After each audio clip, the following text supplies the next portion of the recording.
এবারে বিধানসভা ভোটে সারা রাজ্যে কংগ্রেস এককভাবে 2টি আসনে জয়লাভ করেছে।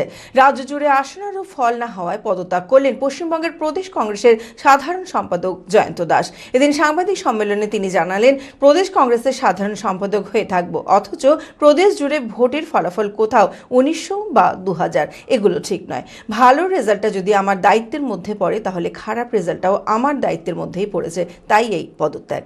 মানসিক স্বাস্থ্যের জন্য সবার আগে যে নামটি মনে ভেসে ওঠে, সুস্থ মনের ঠিকানা মনোবীক্ষণ।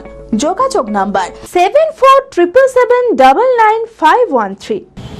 আমি যেমন জেলার দায়িত্বেও রয়েছি, পাশাপাশি পশ্চিমবঙ্গ প্রদেশ কংগ্রেসের আমি সাধারণ সম্পাদক এবং মুখপাত্র। শুধুমাত্র মুর্শিদাবাদ জেলা নয়, প্রদেশেরও দায়িত্বে রয়েছে।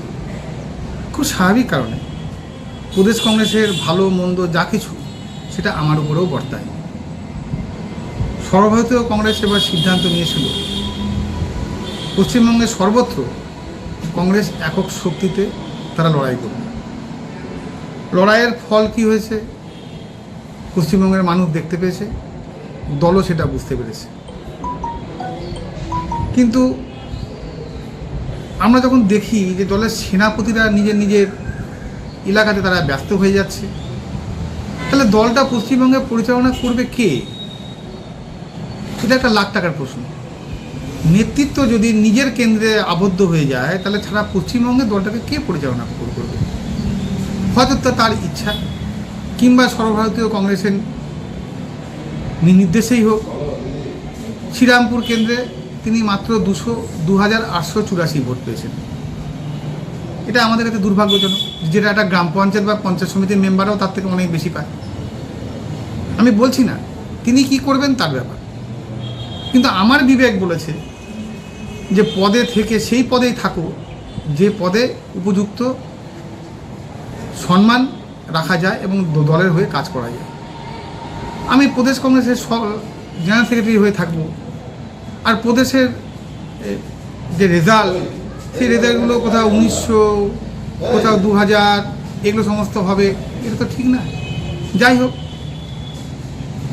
এই প্রদেশ কংগ্রেসের সাধারণ সম্পাদক হওয়ার ক্ষেত্রে আমার অভিভাবক অধীর রঞ্জন চৌধুরী, যার হাত ধরেই আমার এতটা পথ হাঁটা, তিনিও কিন্তু আজকে জানেন না যে আমি এই চরম সিদ্ধান্তটা নিয়েছি। আমার অভিভাবককে আমি বলিও নি, আমি আবারও বলছি বারবার করে, আমার বিবেক তাড়না বলছে যে এই পদ থেকে আমার অব্যাহতি নেওয়া উচিত। রাজ্য সভাপতি কি করবে না করবে সেটা তার ব্যাপার। আমি কারোর কর্তব্যটা আমি নিজে শেখাতে পারি না। বাংলা একটা কথা আছে, নিজের আসল ধর্ম পরের শেখাও। আমি নিজে মনে করি, ব্যক্তি জয়ন্ত দাস মনে করে, সভাপতিরা যদি নিজেরা দাঁড়িয়ে পড়ে, তাহলে ভোটটা পরিচালনা করবে কে? কে করবে ভোটটা পরিচালনা? সংগঠক যদি সাংগঠনিক ক্রিয়াটা না করে, তাহলে কার দায় ভোটটা পরিচালনা করা? তাহলে যদি ভালো রেজাল্ট বা শুভ দিনটা যদি আমার দায়িত্বের মধ্যে পড়ে, তাহলে খারাপ দিনটারও তাহলে আমার নৈতিকতার মধ্যেও পড়ে। তাই আমি মনে করেছি যে রাজ্যের যে পদগুলোতে আমি আসীন রয়েছি, সেই পদগুলো থেকে অব্যাহতি চেয়েছি। শুভঙ্কর সরকারের সঙ্গে আমার টেলিফোনে কথা হয়েছে, সে মতামত দেয়নি, সে কখনো রাজি হয়নি, কিন্তু আমার দায়বদ্ধতা স্বীকার করে নিয়ে আমি তার কাছে আমার পদত্যাগপত্র পাঠিয়ে দিয়েছি।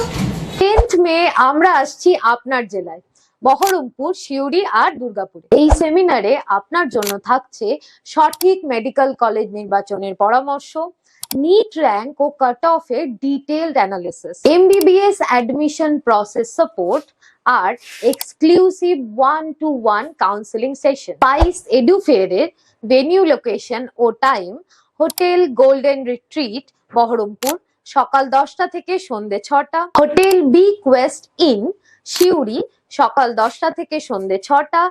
আর হোটেল পিয়ারলেস ইন, দুর্গাপুর, সকাল 10টা থেকে সন্ধ্যে 6টা। ভেন্যু ও লোকেশনের ডিটেলস আর আপনার নিজস্ব স্লট বুক করার জন্য পরের ফ্রেমটিকে স্ক্রিনশট নিয়ে রাখুন। তাহলে দেখা হচ্ছে মে মাসের 10 তারিখ আপনার সাথে স্পাইস এডুফেয়ারে।